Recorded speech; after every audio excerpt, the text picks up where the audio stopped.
Right, exactly. So they ask you your profession, and you say, and there's a category of exclusion called professional beggar. And I always wonder, like, what do you do? They say, what do you do for a living? Oh, I'm a professional beggar. Like, who admits that? Who's going to say, write that down? I don't actually know. That's probably, it's a category of exclusion that comes up. But yeah, it's one of the goofier of categories. And as you see, only a couple of them are actually caught, 9 of them. But it's interesting, okay, who are the professional beggars? What race or ethnicity are Mexicans? Mexicans, yeah. So this is telling us something, that somehow this might have something to do with what's going on the border. This might be somewhat site-specific to down there and the way that Mexican immigrants are seen all the time. That might be a hint of what that is. So yeah, so we've looked at a number of different data, some information, and I think we've been able to kind of give, I've been able to hopefully give you at least a snapshot of immigration. Now let's look at some more specific issues in our now probably 15 and a half minutes. Just give it a second to pop up. Is there a light dimmer?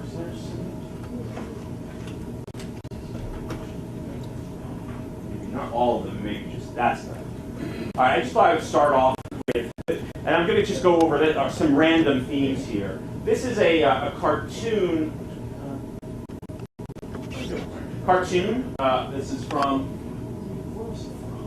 It's from Wish. Okay, The Wasp. I'm sorry, 1883, and it is the year after the Chinese Exclusion Act, which came in 1882. This gives you a good idea of what Americans thought about Chinese immigrants. Here is a Chinese immigrant. Well, what can we say about this immigrant? What is the immigrant doing? Everything. Oh, that's good. Yeah, multitasking. The immigrant is multitasking, doing all these jobs. And what's going on out here? Idlers. Nothing. They are native white labor who are out of work. And why are they out of work? Who's to blame for their unemployment? The Chinese, yeah. So here we have a case of the immigrant is bad because the immigrant is doing too good, is working too hard. There's a whole variety of reasons why Americans can think that immigrants are bad. One is that immigrants are lazy and they don't work. The other one is immigrants work too hard, right? You can't win. So this is the immigrant who's working too hard, doing too much, and also implicitly here, what else? Working hard, working a lot of jobs, and taking American jobs and working for less money. Doing all this work and doing it for less money. This is the stereotypical Chinese immigrant with the queue in the back, the hair, the rather typical outfit for a Chinese immigrant.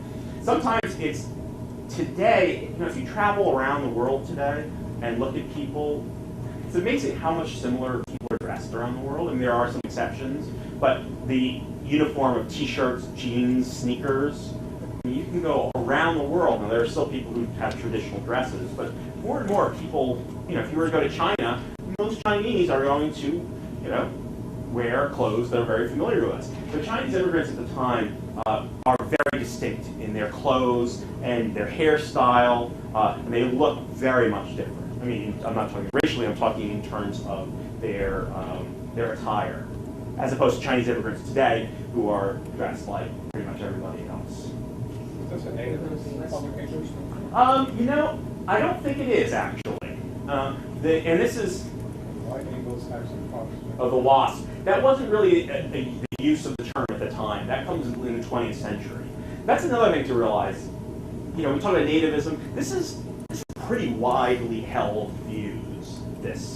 Of the Chinese. This is not like some little wacky racist publication on the side. This is a pretty standard mainstream view of Chinese immigrants, widely held.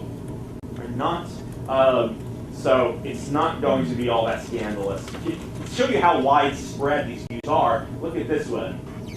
This is not a cartoon, it's an advertisement. And it's an advertisement for laundry detergent. Remember, what job often do Chinese immigrants do? Laundry, yeah. So this is Uncle Sam kicking a Chinese immigrant, the cue up in the air. Why is he kicking? Because he's using the magic washer. He doesn't need the Chinese immigrant anymore.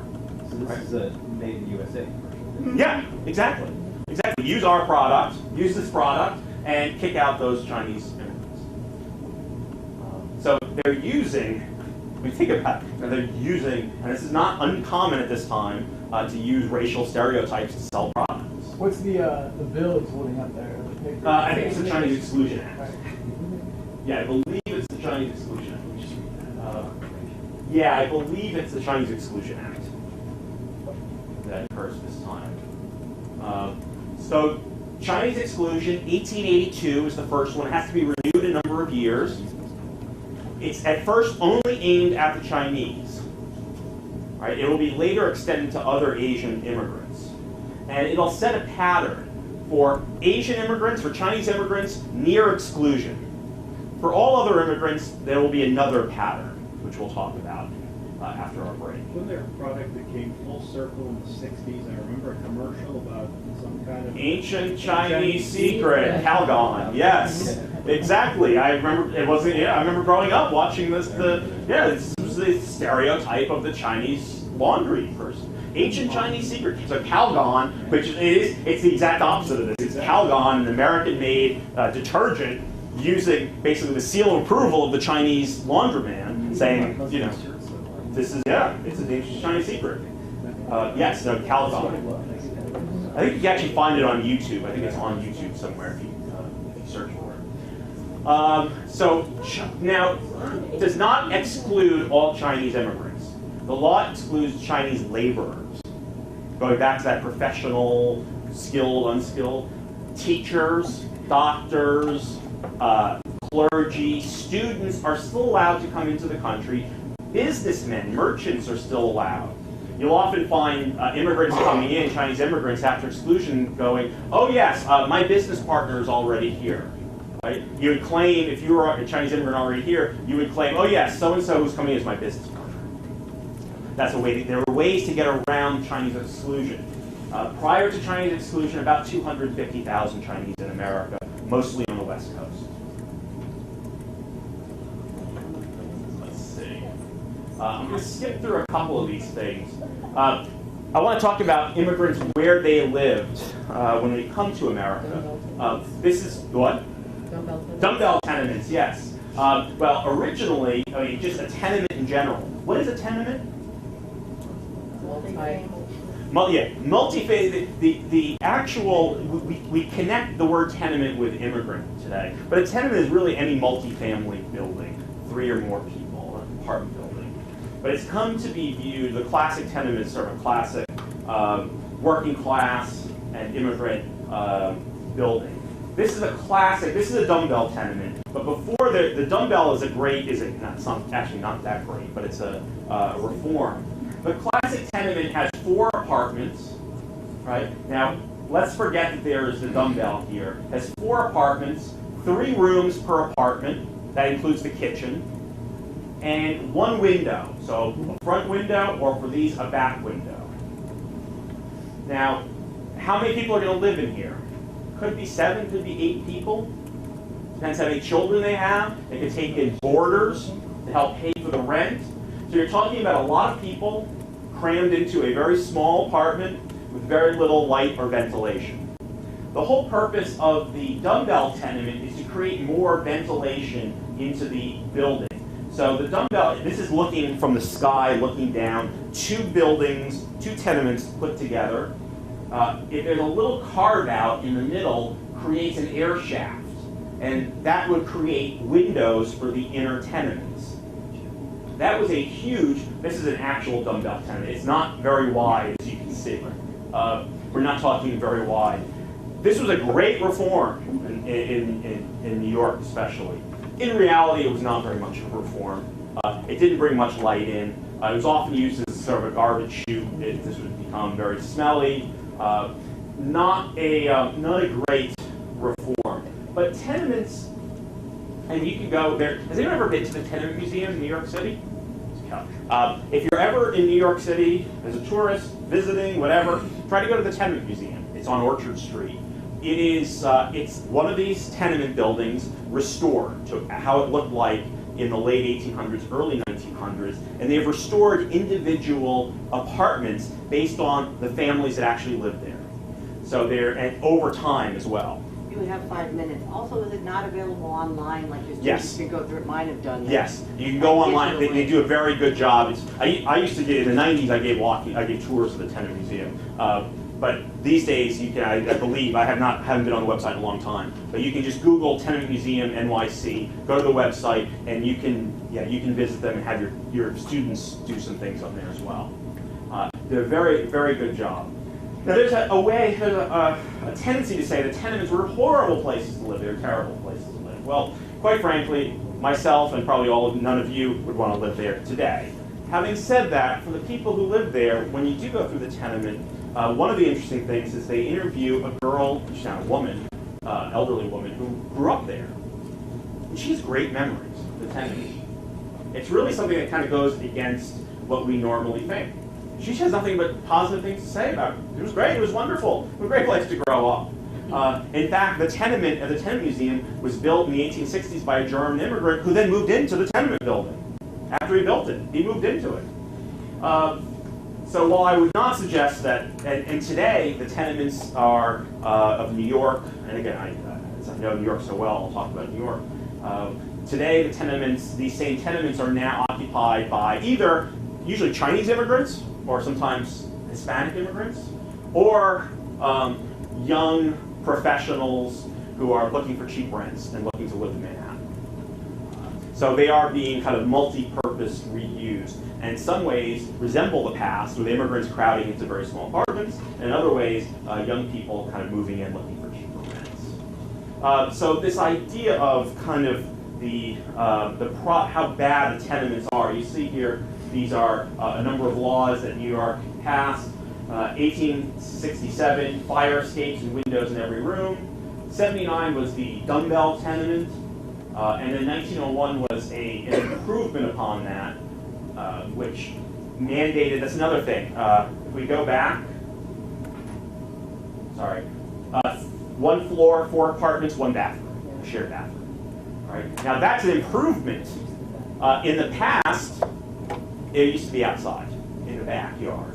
There would be in the back a little, maybe 20 feet in the back, where you had your water and where you had your privy, your outdoor bathroom. So around 1900, they moved the bathroom inside, 1 shared bathroom, and then they move it to every apartment. All right, so we're talking about changes in sanitation, public health issues. Now, in just a couple of minutes, I want to talk about this man, Jacob Riis. His famous book, How the Other Half Lives. So most of you are familiar. I'll just talk very briefly. I like this photo because he looks a lot like Cliffy from Cheers. Remember the know-it-all mailman? Kind of looks like that. An immigrant himself from Denmark. Riis is a journalist.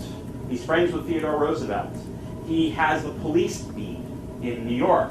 So he spends a lot of time with the cops and in the kind of the immigrant quarters. Now, this area that Riis is taking photos, has anyone ever seen the movie The Gangs of New York? It's that neighborhood 20 years later, 30 years later. Don't get me started on the problems with Gangs of New York. All the historical inaccuracies of the Gangs of New York, don't get me started on that. But think about it, it's really that neighborhood that Riis is taking his photos. Here's one of the photos. The thing to remember, Riis is a reformer. He's taking photos to do what? For a purpose. To show these photos to whom? To rich people in general. Rich and middle class people, yeah. Saying, look, this is how the other half lives. Look how bad these conditions are. We need to do something about them. We need tenement reform.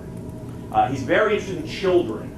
So he's very interested in parks. Children need parks. Because where do children play? There we go. Here's some street urchins in the street, children's street, and that's dangerous. It's bad. It's bad for their health. This is a wonderful photo. Looking at this photo, though, it becomes very clear what. These are stage photos. Yeah. Would you consider him a journalist or a photojournalist? Oh, he he started as a journalist, print journalist, but then gets into the medium of photography. So I guess you could call him photojournalist. He's an investigative journalist, right? He's a journalist with a mission, right? He wants to make changes in society. He wants new laws to protect children. Now, how are we doing, Hannah? Good. You need to stop, actually. Okay, thank you. All right, I'm going to talk briefly about Reese when we get back from our break, and then we'll continue. Reese is a journalist, photojournalist, reformer. So he's an interesting case in that he wants to use his journalism, his photos, to make social change. And it's to keep that in mind, to look at the photos, right? First of all, to understand the stage nature of the photos. So these are the children. The title of this, I'm not sure what the title is, but oftentimes these are called the street urchins. And it's funny, you can actually see one of the kids and they're smiling a little bit, kind of laughing. The point was he did a lot of photos with children because he felt children were the most harmed by the tenement living in these neighborhoods. One thing that Reese does, he helps move us away from the idea of blaming the poor, per se, for their problems. What Reese does, he blames the environment. So it's the tenements, the crowded tenements, it's the dirty streets, it's the lack of park facilities. That is what perpetuates poverty. And do you teach this as part of like progressive era? Yes, exactly. So I was actually debating how much I wanted to go in, but yeah, you can do Jane Addams as well. You can fit in Jane Addams here, another classic urban reformer who gets in there and wants to kind of improve the living situation of the poor, of the immigrants. Exactly. So it's all part of this progressive, and so much of the progressive era is urban focused, is northern urban focused, focused on the cities, improving the cities, improving life in the cities. So Reese is, he's in this progressive reform, and this is kind of interesting. This is a little riff on progressivism. One of the things that Reese gets done is the building of parks. There is one park. If you know the movie Gangs of New York, the main scene where all the fighting is, that 5 points. The 5 points today is the park. It's called Columbus Park, and it wasn't built by Reese. He didn't go out there, but Reese got the city to create this park because instead of having children play in the streets, they needed a park. They needed open spaces. They needed trees. I mean, if you go down to Lower Manhattan, it's packed. It's tightly packed. There aren't a whole lot of trees, a lot of open spaces. But the downside, when you think about the parks, is how do you create an urban park? You've got to knock down buildings, which means you've got to make people homeless.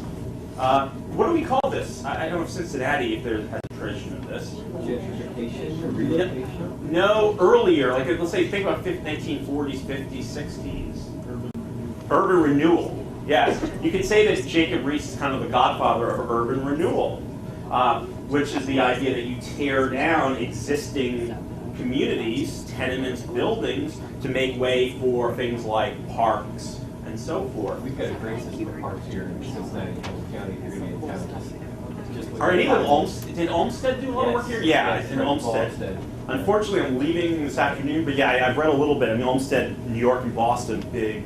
So yeah, I kind of thought that. Is there one major park? Well, Eden Park is real close to here. You could also go up to Croton Service Road, which is on the edge of that. Okay. Yeah, I mean, but when you have land, and when you have open land, it's easier to make parks. It's tougher to make parks where they've already been developed and you already have apartments on there. That means you have to relocate people and dislocate people, and that is kind of what ends up happening there. Here's another example. Here is this is a tenant. This is someone's home, and you see the dad is he is a cigar maker. So dad is rolling cigars, and what do you have at his side? Mom and the kids, and the kids are working. Right. So children. How old would you say the child is here? Looking at the camera. 8. Yeah, I would say I should say around 8. Working. Child labor. Yeah, this is now. So it's not a. when you look at Reese's photos, you have to think, what did Reese see when he saw these, when he made these photos? What did he want people to see when they saw these photos? What did he want people to see? And this is where you get to kind of staged. So here, he wants, the reaction he wants to elicit is, oh, these poor children, Now, we know a little bit more about the lives of children at the time. My guess is these kids had actually a pretty good time growing up. They were probably paper boys. Have you ever seen the movie Paper Boys with Christian Bale? It's a cheesy musical, but I know some teachers who use it with their classes. It shows you the life of children on the streets selling papers. It gave them a great deal of autonomy. It gave them some money. But to middle-class people, this was scandalous, right? This is scandalous. Children are not supposed to be out on the streets. That's bad. For working-class kids, this was often seen as freedom, a form of freedom for them. So it's also the way we perceive this. And I would argue that Reese is making this look much worse than it really is, which is not to say that it's not bad. That makes sense. I tried to tell this to a woman the other day. She got very angry with me.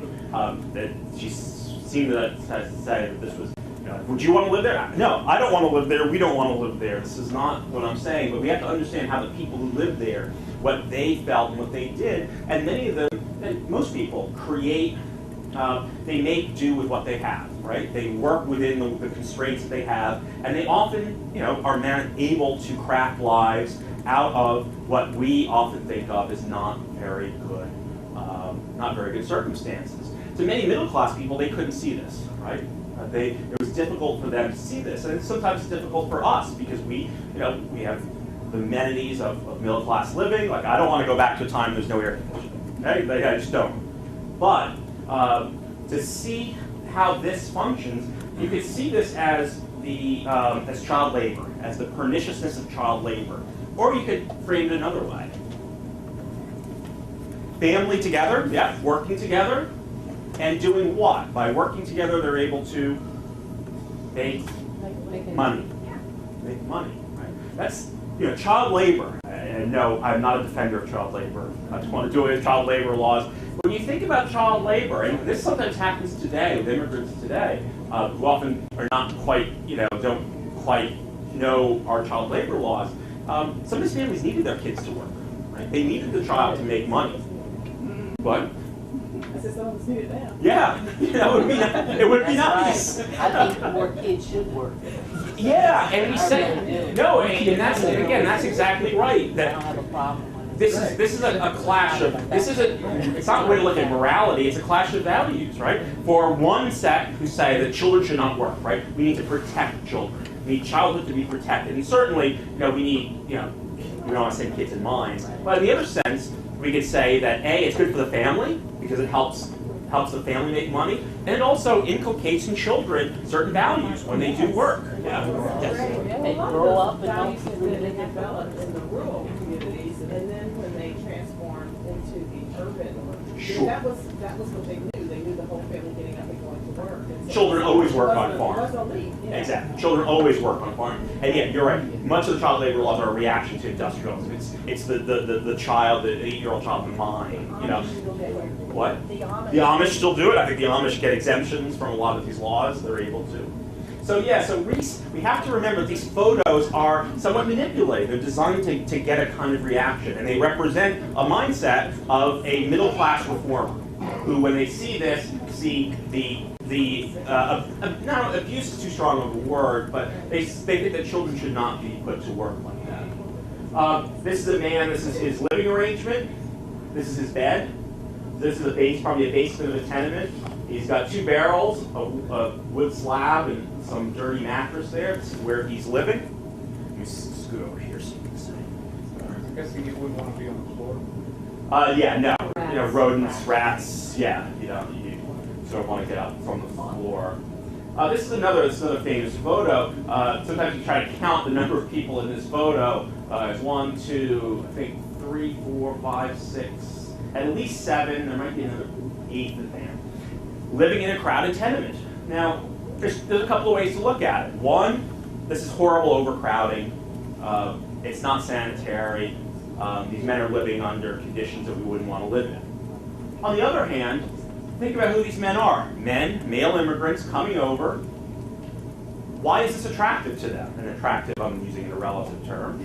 It's basically a cheap bunkhouse for them. They're out Cheap. working all day. Cheap bunkhouse, yeah. They're out working. They're not. I mean, they're not hanging out watching TV, drinking beers at home, kicking, putting their feet up. Right? PlayStation. Oftentimes, you find they sleep in shifts. So, one person has to bed for 12. That's theirs for 12 hours, and I get it for the other 12 hours. And it's incredibly cheap. It's cheap, and it's a way for them to save money and to either send money back to their family or to get money to bring their family over, or to bring their family over. Okay. Yes. Something very similar to that is going on right now with the airline pilots.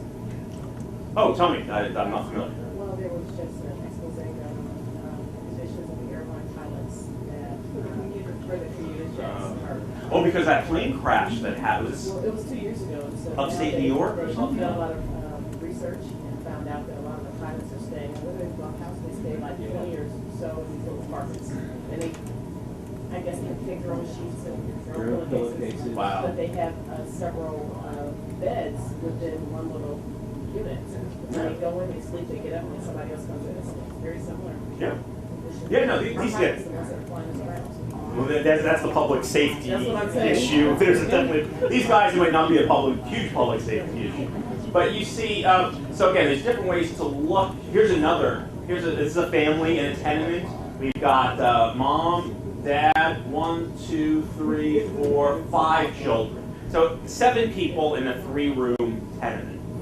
Now, one way to look at it is, gosh, really oppressive, crowded, overcrowded conditions, not good. But if you look at the family itself, they've dressed up. Look at the kids wearing a tie, the father's dressed up. This is a very proud family. They are proud of what they have. They've got some china in here. They have some mementos. This is their home. And they are actually, they are proud of their home. And then if they were first generation, what was the experience that they left? Sure, compared to what they have. Step up. Exactly. And most immigrants, what they're going to do is, at a certain point, they are going, whether they're a family or the young guys, they'll save up money and then move up to the next best thing, and they'll move up and out.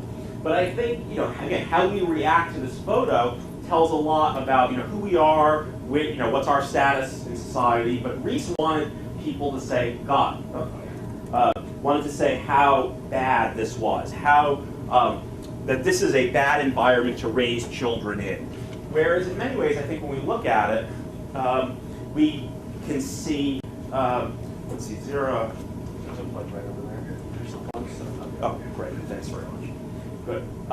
We can look at it, I think, in a little bit more of a nuanced way today. But it is a good document, it's a good testament of what these tenements, what these neighborhoods look like. And this is Bandit's Roost. This is one of the back, thank you very much, one of the back alleys in the neighborhood. Now, what are you supposed to see here? What is this? What is image? Thank you. Image is supposed to evoke. That's where you go to get stuff. That's a outdoor slum where you get stuff. Do you want to go and get stuff here? If you need it. I don't think you want to be. Look at these guys. The first thing we point out, that's not a walking stick. No. That's not a walking stick. And the laundry, yes, that's another aspect. So first of all, you're supposed to see these guys. This is a place where you get robbed. This is a place where you get robbed. You end up down this back alley, you get robbed. And all the laundry that's out. Yeah, which again is, to the middle class mind, denotes kind of poverty. And kind of, this is. Now, going back to gangs of New York, so going back a couple of decades before this, the 5 Points neighborhood in New York. The movie The Gangs of New York comes from a book by Herbert Asbury, published in the 1920s, called The Gangs of New York. It was a lurid, overly exaggerated view of this 19th century neighborhood. To give you one example, in the book, Asbury says, there was a murder a day down in the 5 Points. Well, our current records of New York City in the 1850s show that there were total in 1 year in the whole city 35 murders, as opposed to 365 murders in just one neighborhood. he's drawing this idea, this lurid view of this place, of these poor neighborhoods as places of deep crime. And I think a few decades later, we start doing the same thing. There's a sense of fear, right? This is a place of danger, of criminality. Now, were there criminals in this neighborhood? Most certainly. No denying that at all. But was this a place that, if you were going to head down there, you were going to get mugged or beaten? Probably not, as long as you were minding your own business. And it's interesting how I think in some ways we think of poor working class neighborhoods similar way today, right? There's this idea, dangerous, don't go down there, you're going to, bless you. When in reality, there is, I'll tell you a story. In Boston, I take my Boston history students, we do walking tours. And inside class time and outside class time, one of the tours that we do is the neighborhood Roxbury, which is the African American neighborhood. My students get very nervous about going there. And I had one girl last time who, her dad did not like the idea of her going to this neighborhood. And I had to reassure her. I told her I'd walk her from the subway to the meeting spot, told her it would be fine. The students go on this trip, and at the end they're like, this is great. And the student whose dad did not want her coming, at the end she's like, this is great. He goes, I'm going to take my dad here. This is terrific. The images that we have in our mind of neighborhoods that are not middle class, and we often think, this is... and I think the Reese suffers from the same thing. He's not seeing the everyday working people in the neighborhood, the way that people are making their lives in what are not the best of circumstances, obviously, not the best of apartment buildings. He's often giving us the more lurid version of it, just like my student's father had the more lurid version in his mind of this neighborhood. I don't know if she ever took her father there. I'm guessing he probably said no, but nevertheless, this was this girl and the other students had a different view in their minds. Let's see, any more. This is Mulberry Street. This is the street where many of the photos are taken. On the left, all of the tenements on the left were torn down to make room for a park. So today, this is all a city park. It's not a park in the sense of what you have, greenery. It's open space park. So it's a concrete park, but it's open spaces. There's places for kids to play. Here's the park as it looked when it opened up. I mean, there's no greenery today, but it's mostly just blacktop today. Okay. Let me talk about one more thing real quick, which is, and what I'm trying to do here is I'm trying to touch on a number of things that you have in your standards. But this is a photo that I was talking to people the other day about it, that I'd love to show. We think about today the automobile, how polluting the automobile is, right? The carbon issues, how terrible it is, and clog up streets and all that. Well, what do you think city streets looked like before the car? What was the main form of transportation? Horses. What do horses leave behind?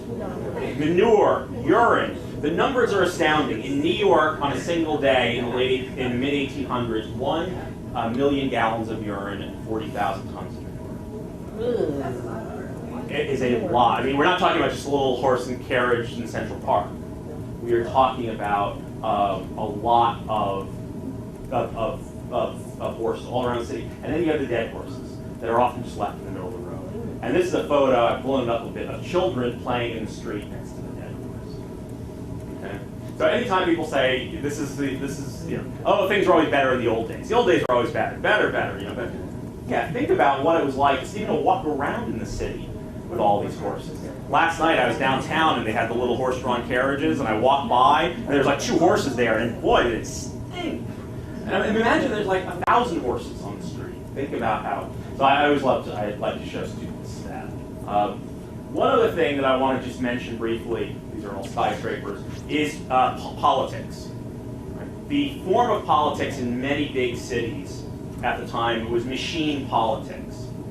So many of the immigrants who are coming in are attracted to machine politics. Often the Democratic Party And again, apologies for being New York-centric, but when you talk about political machines, we often have to talk about this man, Boss Tweed. Sure, Tammany Hall in New York, which was the New York Democratic Party. Boss Tweed, the highest.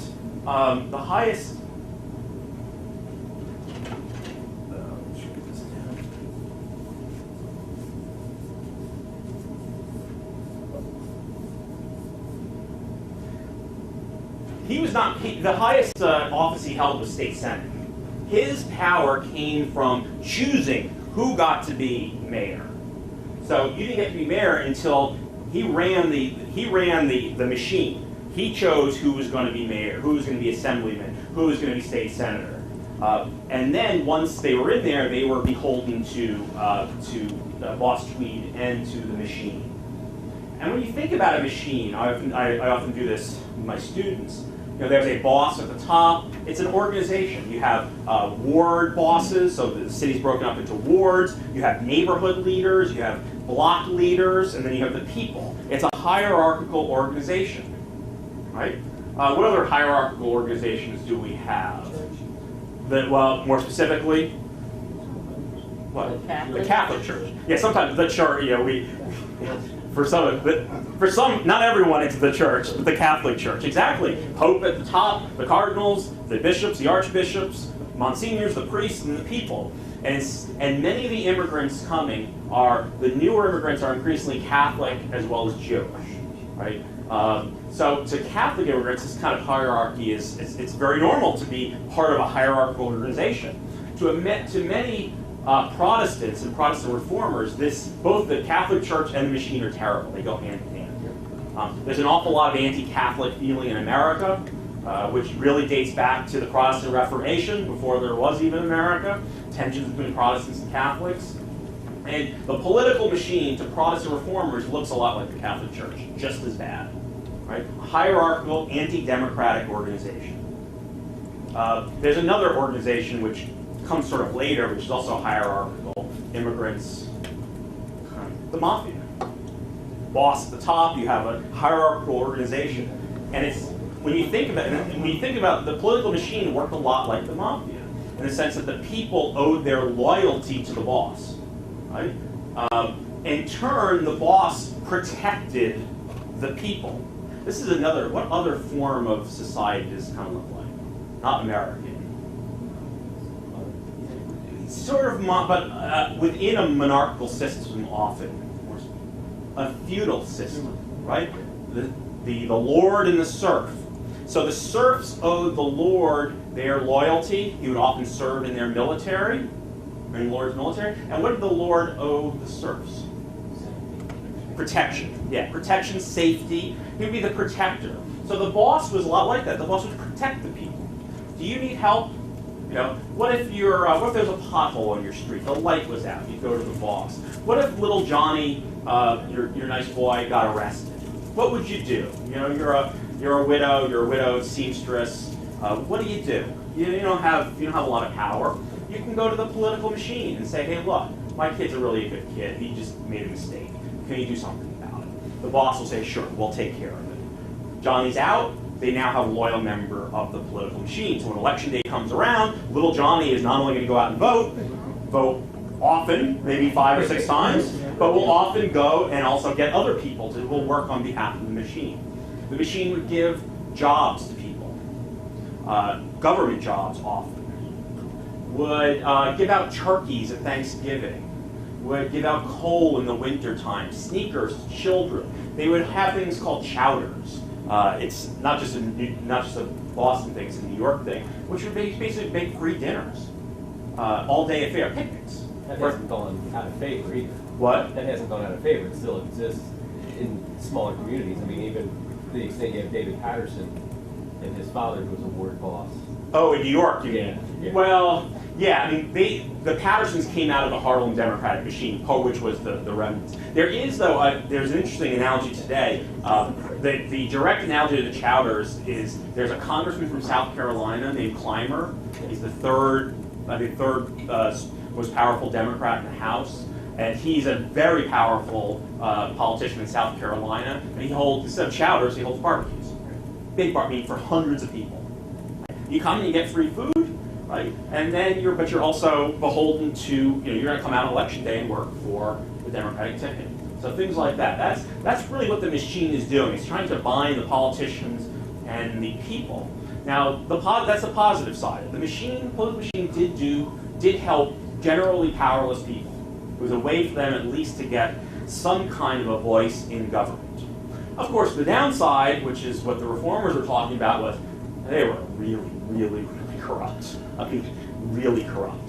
We're talking Boss Tweed, tens of millions of dollars at the time. And again, what's Hosni Mubarak worth in Egypt? The 70 billion was something that I, where did he get the money from? Kickbacks and skimming. Skimming money from our aid, oftentimes from our aid. Skimming money and kickbacks. How did Boss Tweed get his money? Skimming and kickbacks. Say New York is the most famous, the downfall for Tweed was something called the Tweed Courthouse, the building of his courthouse. It's still there, it's behind City Hall, if you ever go to New York. It's a beautiful building. The building itself cost millions of dollars to build, whereas this is 1870s. The original estimates were $250,000 to build. So why did it cost so much? Well, let's say, so the city's building this courthouse, we need it to be plastered. The plasterer gets $1 million contract. Is he taking the million? No, he's taking $100,000 and giving $900,000 back to the Boss Tweed for getting the contract. They paid $40,000 just for brooms. So the guy who was selling the brooms was connected to the machine, right? He kicked back that money. So very corrupt. Tweed ends up being charged. There's a big scandal. He's charged. The story goes he fled to Spain. He was infamous because of Thomas Nast's cartoons. This is Tweed here. Thomas Nast was a cartoonist in New York. He was German. He was anti-Tammany. He was anti-Catholic. He bequeathed to us some other symbols. Besides Boss Tweed, what did he give to us? The donkey and the elephant. Mm-hmm. And he also was the first person really to draw the modern Santa Claus.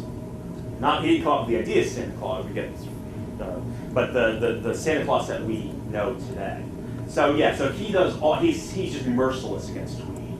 And here this is the Tweed ring. Who's to blame? You see here are all the contractors who got the contracts, and everyone's pointing to someone else's fault. It's interesting to note these guys here. We're going back in time a little bit. This is 1870s. If you look at how they're drawn, they're supposed to be Irish immigrants. They're drawn as as gorillas. They have kind of simian features. And that was actually common in England. The British press often drew the Irish, again, a lesser race. They were deemed a lesser race. They drew them in these features. In America, Nast is one of the few cartoonists who does do that, but he's known as well. He hates the Irish for drawing them in this way. This is another Nast cartoon, right? Moneybags.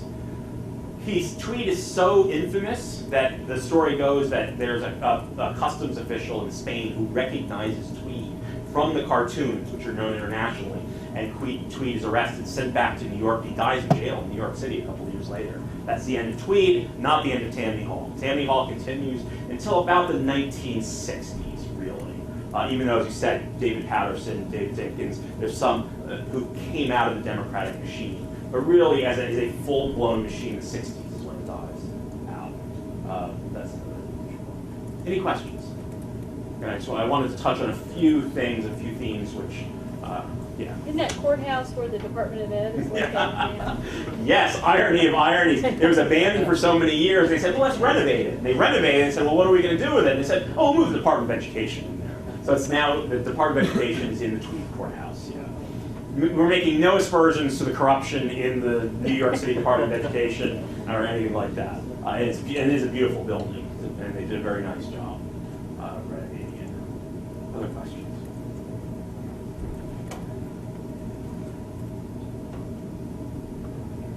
All right, let's switch one more. All right, some of this stuff I want to go through sort of what's based on my book about Ellis Island. We touched on a lot of this stuff, so I'm going to go through it a little bit quickly. I want to look at a couple of cartoons. I like cartoons. How do people use cartoons with their students? students really, I find, I use them with my college students, really like cartoons. It's a good way not just to teach the history, but also teach the process of analysis, how to analyze things, how to take symbols. What are the meanings of symbols? That images are not one-dimensional. There's 2-3 dimensions to it. That something can represent one thing, but also represent something else.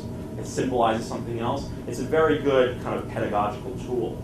This is called, and this is the actual title of the cartoon from 1882, Judge Magazine, respectable magazine, The Dream of the Jews Realized. And what you have here is the sound for John Smith Dry Goods coming down, and in its place, Moses Eichstein. You've got Lippheim Diamonds. You have the New Jerusalem Herald. Well, it doesn't take too much to see what's going on here in the cartoonist's mind, which is, if I could summarize it succinctly, the cartoonist believes that the Jews are taking over, right? They are too damn successful. Remember the Chinese immigrant that we'd seen earlier, one working all that, right? That's another view of it. That the Jews are so successful that they are driving out the John Smiths. They're driving them out. How can you compete with people like the Jews who are, and again, think of all the stereotypes, the crafty. This is what this cartoon is saying. That they are too successful. They're too good at business. And there's no way that the natives can compete. So here's one element of a kind of anti-immigrant cartoon. This is the flip side. This is The Stranger at Our Gate, 1896. Two men, Uncle Sam, and then the immigrant. How do we describe the immigrant? Pitiful? Yeah, pitiful. What? Yes, exactly. That's what I was saying. The man's carrying a lot of baggage, right? This is his baggage is poverty, disease. He's got some other baggage going on. I know it's hard for some of you to see. He's got a bomb in the back that says anarchy. What's this red thing? Can you tell? Keg. A keg, a beer keg. And it says Sabbath desecration, which means that he's drinking on Sunday. Yes. This is not meant to be any one immigrant, because who are the Sabbath desecrators, all you Cincinnati folk? The Germans. Yeah, the Germans. And sometimes the Irish, but really the Germans. And when you think about this, and this is what you always have to remind your students, why were they drinking on Sunday? Because they were working on Saturday. They're often working on Saturday, right? There's not really a 5-day week. It's a 5.5 or even 6-day week. So they say, yeah, it's the only time we can go to our beer halls. So native-born Protestants are saying that is sacrilegious. I was talking to someone about the history of baseball class. When the National League is created in the late 1800s, they don't play baseball on Sunday and they don't sell alcohol. Well, this is before the major leagues are still in flux. So there is a new organization called the American-Vesapo, not the same as the American League today. And it says, we're going to be the beer league. This is beer ball. We're going to play on Sunday, we're going to sell booze, and we're going to charge less. And it's no surprise that where's the strength of the American Association? The Midwest, the Germans, yeah. In places like Cincinnati, places like St. Louis, it's the Germans who are often behind this. So yeah, the Sabbath desecrator. Around his neck, he has a bone. And the bone says superstition. Now, what does this mean? He's got beliefs, religious or cultural beliefs that are deemed superstitious. Remember, the new immigrants coming in at this time are fewer and fewer Protestants, more and more Catholics and Jews. And Catholics and Jews is seen as kind of a more superstitious religion. Okay? So this is not Protestant immigrants, these are Catholics, they're Jews, they've got their saints, they've got their figures, they have their little amulets, they've got these things they have their folk ways. There's a wonderful movie I use with my students called Hester Street. It's about life in the Jewish Lower East Side, and the Jewish female immigrant who comes in, before she sends her kid out in the street, she takes salt and puts the salt in the kid's pocket, right, to ward off evil spirits. That kind of superstition. Hester Street. It's a wonderful movie from the 1970s. I touched on a lot of topics as well. You can also talk a lot about the role of women in the movie as well. So he's got a lot of baggage. What's Uncle Sam doing? Holding his nose. All right, here, this is one of the ways, sort of multiple meanings. What does the holding one's nose mean? Stink, yeah, all right. So it's implying that there's some kind of stench emanating from this pitiful creature here. What else can it mean? Yeah, he's sort of condescending, right? He's looking down, and actually if you trace, he's sort of looking right down his nose to the immigrant. He's condescending, he's uppity, he's looking right, he thinks he's better than this immigrant. Now there's another meaning, a third meaning, a little slightly more obscure, but I think it actually gets to the heart of what this means. I'm going to hold my nose. I think it's often in politics. I don't like any of these candidates. I'm just going to hold my nose and vote for. I don't really want to do something, but I'm going to do it anyway. Holding one's nose means I don't like to do this. I don't want to do this, but I'm going to have to do it for whatever reason. And here, Uncle Sam, there's some text at the bottom. The immigrant says, "Can I come in?" And Uncle Sam says, "Gee, I suppose so. There's nothing I can do about it." So Uncle Sam, as much as he doesn't like this immigrant, is going to have to let him into the gate into America. So he's going to have to hold his nose and let the immigrant by. Now the cartoonist is wrong at this period. As we'll see, there are laws to keep immigrants like this out, which are newly created, but they are there. The theme, the symbol of the gate, that there is a gate to America through which immigrants must pass, is sort of a new concept at this period, that immigrants have to pass through a gate. Here's another immigrant cartoon. This is similar. We have an immigrant coming to the shores. How does he compare to the previous immigrant? Is he pitiable? Pitiful? Is he stink? What? He has baggage as well. Instead of a keg, he has a coffee urn, which should give you a hint. He looks a little better put together, which is giving you a hint of what the cartoonist thinks about immigrants. He makes a better presentation here.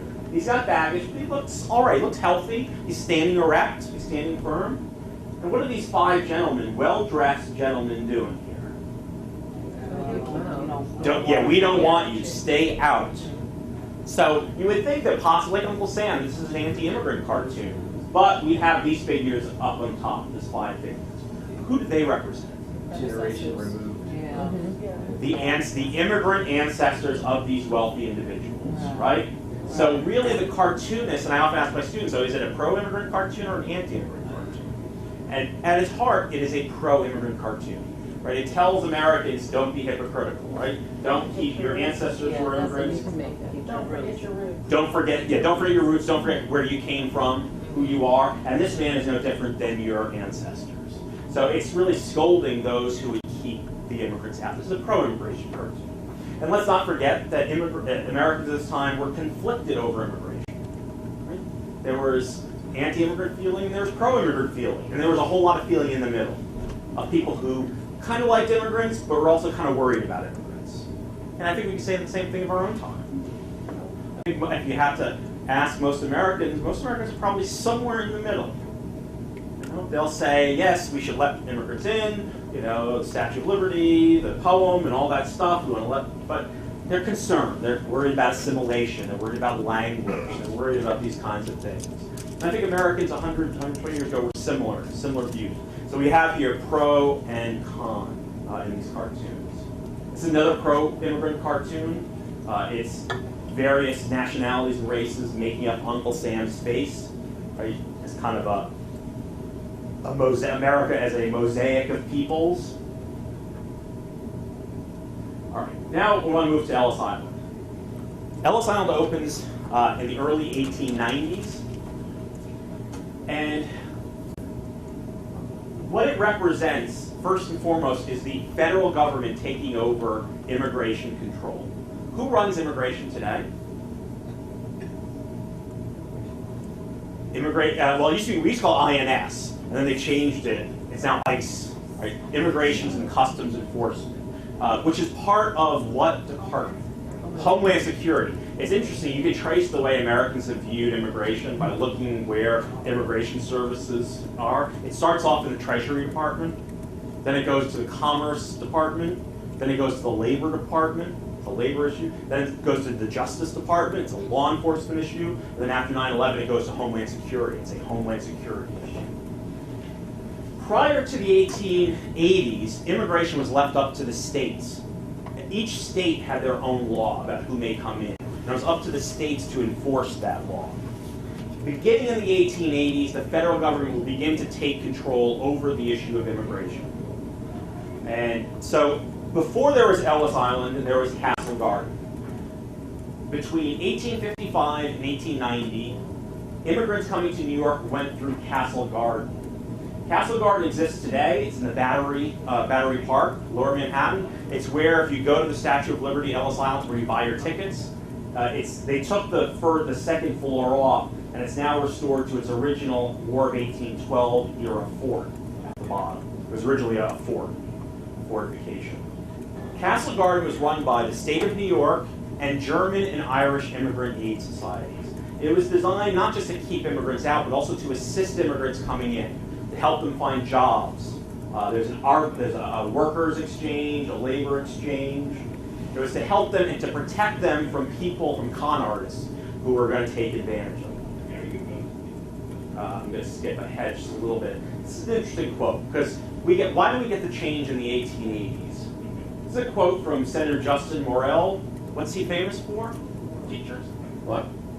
Morrill Act, which was the land grant, right? It's actually a very important and very good piece of legislation, which helped to open up the West. But here in 1881, he's arguing that new immigrants were more dangerous to the individuality and deep-seated stamina of the American people. I refer to those whose inherent deficiencies and iniquities are thoroughbred, and who are as incapable of evolution, whether in this generation or the next. America must not be coerced to support the weak, vile, and hungry outcasts from hospitals, prisons, and poorhouses, landed here not only to stay themselves, but to transmit hereditary taints to the third and fourth generation. All right, so I asked my students, so what words stand out here? Yes, that's my personal favorite. Hereditary taints. Inherent deficiencies. Good. Thoroughbred. Incapable of evolution. Yeah, incapable of evolution. The idea of evolution.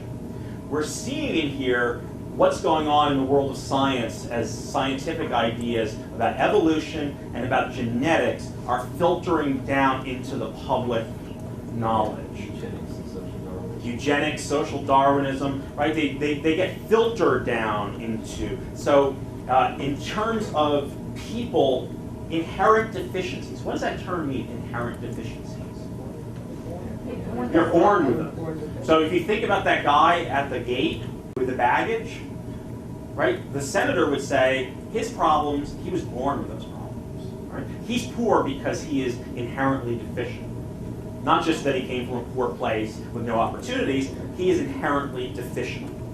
Right? And what happens when he procreates?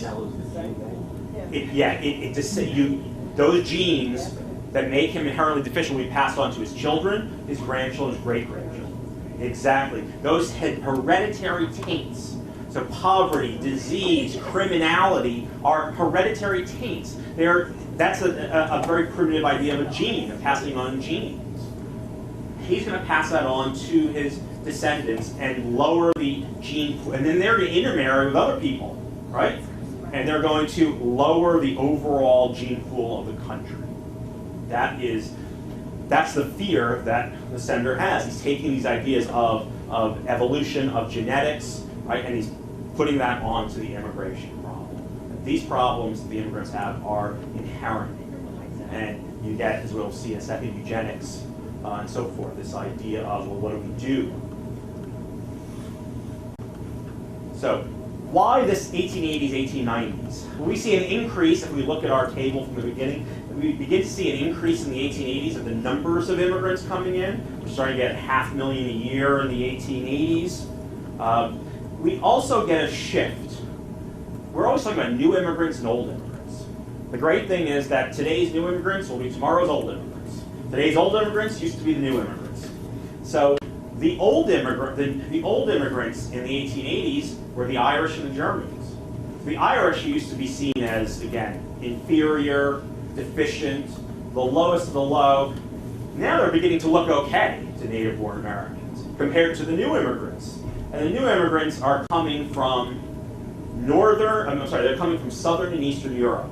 So if we look at the 1880s, the three countries that send the most immigrants to America are Germany, the UK, England, and Ireland. 20 years later, that's completely changed. The three countries that are giving the most immigrants are Italy, Russia, and the Austro-Hungarian Empire.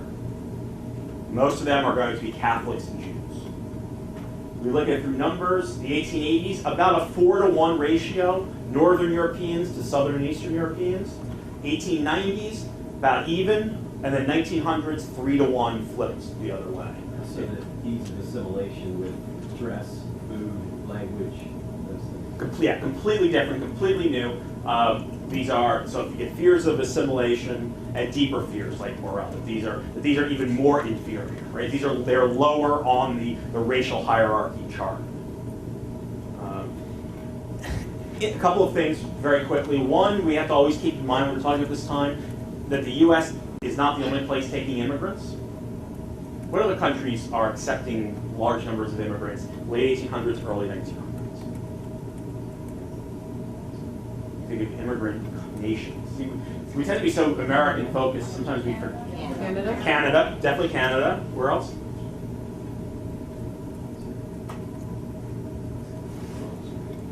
What? Australia, exactly. Australia, Canada. More specific. Argentina. Argentina is almost a completely immigrant country. The native population was completely wiped out. Germans. Yes, we get some Germans down there. But there's a joke. I like Argentina. I've been there. There's a joke about Argentinians. What's an Argentine? It's an Italian who speaks Spanish who thinks he's French. So it's a heavily Italian country, basically, because of this immigration. Brazil as well.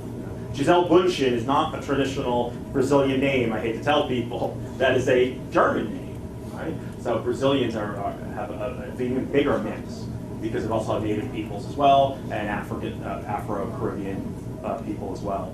So Brazil, Argentina, Australia, New Zealand, Canada, England takes some as well. So we're not the only country as well. And additionally, most of the immigrants we're talking about here are Europeans, but there are non-European immigrants as well. There are immigrants from the Middle East. So we get immigrants from Lebanon, Turkey, Syria. Some of them are Jews. Most of them are Christians. Very few are Muslims in the Middle East. Most of the immigration tends to be Christian and some Jews as well. And we get immigration as well during this period from the Caribbean. We get black immigrants from the Caribbean often coming up to northern cities as well. About 150,000 black immigrants come through Ellis Island during this period. Again, another thing that we sort of miss in talking about the larger story. Okay, so actual newspaper headlines from real newspapers: lunatics and idiots shipped from Europe, the world's dumping ground. This is what Americans feared at the time, that America was going to be the dumping ground for the rest of the world for all their lunatics, idiots, and criminals. And we get the creation of Ellis Island. Now this is the building today. It's not the original building. The original building was made of wood and burned down a couple of years later. This is opened in 1900, and it's made of steel and brick in New York Harbor. This is kind of a funny story. Annie Moore is the first immigrant. She has a statue at Ellis Island, and there's also a statue of her in Ireland at the port where she left from. Why she was the first immigrant tells us a lot about immigration. She's from Ireland. She's the first immigrant to come over. She's about 15, 16 years old. She comes with her two younger brothers. Not quite sure why she was picked, but if you look at the ship that she came in on, there were only about a dozen Irish men and women on the ship. The rest of them, Russian Jews. Did the government want the first immigrant to come to Ellis Island to be a Russian Jew? No, they wanted Annie Moore, who's Irish, who's now an old immigrant. Now the Irish are okay. Now they're socially acceptable. We can bring them in. I'm going to skip through. We mentioned 1882, the first federal immigration laws. We mentioned the Chinese Exclusion Act. to ban Chinese laborers. And it's renewed for a couple of years and then made permanent. When do we have the first repeal of Chinese exclusion? Think historically. When might the United States... What? Well, this is we have the restriction this time. When might we start to have positive feelings about the Chinese? World War II. World War II. During World War II, the Chinese are our allies against the Japanese. So we get the first of the kind of chipping away of the Chinese Exclusion Act. We allow a little bit more Chinese immigration. Not much, but a little bit more. And then in 1965, that's done. That's done away with. Then there's a second law, this 82 Immigration Act for everyone else. So it's interesting. Congress is specifically pointing out to the Chinese. And then everyone else, this is the law. Anyone's allowed to come to the country unless they are one of these categories: a convict, a lunatic, an idiot, or a person unable to take care of himself or herself without becoming a public charge. We'll talk about what these mean in just a couple of minutes. 1891, that list is expanded. Idiots, insane persons, paupers, persons likely to become a public charge, persons suffering from a loathsome or a dangerous disease, persons convicted of a felony or other infamous crime or misdemeanor involving moral turpitude, and those damn polygamists. Polygamy was, in the 19th century, was actually a very big issue, mostly dealing with Mormonism. In addition to that, steamship companies were put on the hook for sending people back. What that means is that steamship companies would weed out immigrants before they sold them tickets. Why? Because they didn't want to have to pay a fine if an immigrant was turned away. What that means is, for all the talk about immigration restriction and exclusion, throughout the history of Ellis Island from the 1890s to the 1920s, to the Hood Acts, less than 2% of immigrants are turned away. If you get to Ellis Island, you have a 98+% chance of getting in. And the main reason for that is that steamship companies won't sell tickets to immigrants they think are not going to make it. They have their own inspection stations in European ports. I haven't found a lot of good statistics, but one statistic I found on the number is in 1 year, I think 1906, 1907, it was estimated that 60,000 immigrants were not given passage to the United States by steamship companies. Now again, we talked about immigration to other places. A lot of those people ended up in other places. They went to Canada, they went to Australia, they went to Argentina. They didn't come to the US. In 1903, anarchist is added to the list. Why would you add anarchists to the list in 1903? Assassination of McKinley. Yes, the McKinley assassination by Leon Czolgosz, who was an anarchist, who claimed to be an anarchist. So we got to put anarchists. It's another category of people we don't want here. Let's talk briefly about the categories. As we saw earlier, the main category that people were sent home for was persons likely to become a public charge. What does that mean? Welfare. Welfare. Except that there really wasn't welfare at this time. But a public charge would have meant there was, it would have meant the poorhouse. The poorhouse, the mental hospitals were all public institutions. So someone who ended up in one of these public institutions, or someone who ended up as a ward of private charity, right? Private charity had to take care of them. The interesting thing about the wording of this phrase, if you think about it closely, one is what a public charge is, but the other is likely to become. I'm not a big grammar person, so I don't know what the actual tense is of that.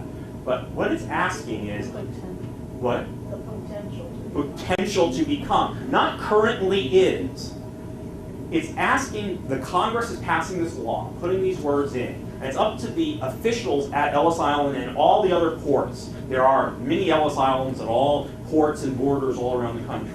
Asking government officials to interpret this and are asking them to predict whether the immigrant in front of them might be, in the future, a public charge. That's Morell's quote, and it's the hierarchy of the view of ethnicities and races. Yes, you would immediately think that they would sort of resort to the racial hierarchy. And we see a little bit when we saw, for instance, the professional beggars, half of them were Mexicans. There's an element of that. But at Ellis Island, as much as I can tell, they tried to avoid using racial categories for exclusion. Now, sometimes it would creep in subtle ways here and there, but by and large, they would try to figure out, and I'll talk how it came up in one instance. They were trying to figure out, how do I predict? These officials, what you're getting is not just immigration law, it's so many laws, the subjectivity of law. That law must be interpreted. And often, the interpretation and the enforcement of law depends on who's doing the interpretation and the enforcement. What political administration is in charge, or in Ellis Island, who's working that day? What officials, what doctors are working? That's the subjectivity of what's going on here. So, public charges. Let's look. I'm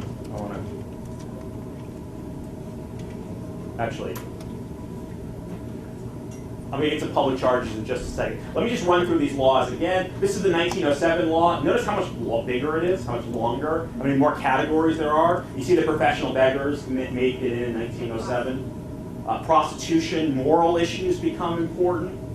Don't worry about all the wording of it. Just know how much bigger the law has become. 1917, the literacy test, as well as you see the categories that are there. Before I go back to public charge, I have some photographs of I'd like to show. There we go. All right, this is immigrants arriving. Standard photo. This is the line. There was a line inspection.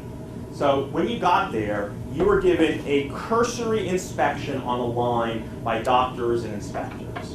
What that meant is they were looking. They were always looking. They were this idea of kind of the tyranny of the sight, the gaze. I'm looking at you. Are you having trouble walking? Are you sort of limping? Do you look like you're having trouble seeing? Are you having trouble up the stairs? Are you out of breath? They would look. They would touch. This is, you didn't have a lot of privacy. They would run there. They would look in the scalp to see if there are any scalp issues. They would look at the curvature of the spine to see if there was any problem there. They would look. I saw a number of immigrants who were turned away for heart disease. And I thought, what, they had CAT scans there? I mean, how did they know they had heart disease? And especially this line where, you know, each immigrant, there's a few seconds you get to look at them. What they would look at is fingernails. A fingernail can tell you, I'm not a medical doctor, I'm the fake doctor, I'm the PhD, the useless doctor, not the medical doctor. You look at the fingernails, it can tell you a lot about someone's health. And I didn't really know much about this, but then a couple months ago I saw Dr. Oz had a whole show devoted to this.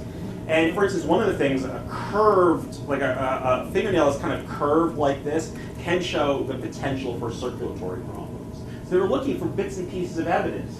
And if there was a problem, whether it was medical or whatever, they would mark you with a piece of chalk and set you aside for further inspection. Yes? The ones going here were before, right? This theory. Good. Very good. Very good. So what you have here is a class system. The boat, if you've seen Titanic, you know there's a class structure on the boat. There's first class, second class, third class steerage. The boat comes in, it's a big boat, comes into New York Harbor. When it comes to the harbor, it's boarded by doctors who inspect the first and second class passengers. Very quick board inspection. They look their papers over. If everything's okay, when the boat lands in New York, first and second class passengers get to go wherever they want. They don't go to Ellis Island. Except if they're sick or if there's some problem, paperwork problem. Then they have to go to Ellis Island. So Ellis Island is largely for people coming in steerage, the lowest form. So what that means is, say a family's coming over and they're bringing grandma. Sometimes you'll pay a few dollars extra to put grandma in second class, hoping that she can avoid going through Ellis Island. Now, despite that, you had commissioners of Ellis Island who thought that was a terrible idea. Every immigrant should go through Ellis Island. Why? What kinds of disreputable, undesirable immigrants come through first and second class? Criminals, thieves. What other type of criminal? Yeah, gamblers, prostitutes come through. So they want to send everyone through. But the problem is the immigration. This is something that's not quite understood. Our immigration law is not just for immigrants, it's for anyone visiting the country. So who's coming through first and second class? Usually it's wealthier people, but many of them are tourists. Many of them are just coming for visits. Many of them are British. The British were the people who complained the most about the immigration system. They hated to go to Ellis Island because they hated to be put with the dregs of immigrants which they called them. They hated to be put in with all these other Southern Eastern Europeans. So there was a great political resistance to putting these people through Ellis Island. So they never went through. It's exactly right. The people you're seeing here are people in third-class horse steerage, which are believed to be the poorest and those who are most likely to be one of these excludable categories. Immigrants being tagged. Now, about 20% of immigrants were set aside for further inspection, medical inspection, a hearing, or a mental testing. We'll talk about in a second. Then there was this test, the eye exam. Trachoma, if you remember that the commissioner's report, trachoma was the disease that sent most immigrants home in terms of diseases. Not tuberculosis. I mean, if you had tuberculosis, you weren't going to get a ticket in the first place. You know, that was only people who had maybe got tuberculosis on the ship, or it had been the effects had come about when they were on the ship. But trachoma was an eye disease. It was basically an inflammation of the back of the eyelid, and what it would do is sort of a granular infection, and it would basically scratch your cornea, and you could go blind. It was a terrible, terrible disease, and it was infectious. So they had the eye exam, where your eyelids would be flipped back, and everyone loves that. Has anyone ever had their eyelids flipped back at the doctors? Yeah, I had conjunctivitis once, and I had to flip it back. So the doctor would flip back the eyelid, evert it, and look to see if there was any inflammation on the back of the eyelid.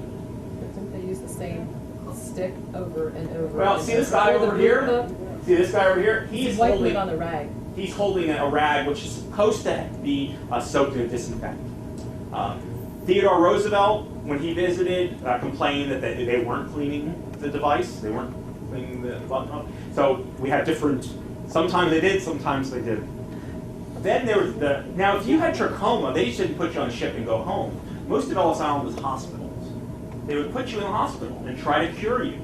The treatment for trachoma was really, really horrible. I mean, it involved like some kind of a pumice stone and I read it and it was like, okay, that's enough. I think I understand.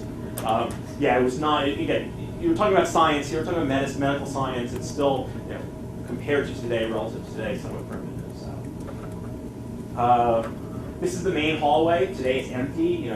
This is the main feature, but there's no bars here. These individuals are going to the registry clerk. They've passed their line inspection. They're going for a final interview in which the ship's manifest will be in front of the clerk, and they're just interviewing them based on the information on the ship's manifest. If everything pans out, they get to go. Here's a photo.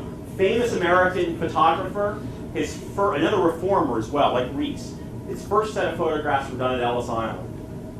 He's more famous for photos of child laborers, and even more famous for photos of men working on the Empire State Building in the 1930s. These great 90 stories up. Do you know who he is?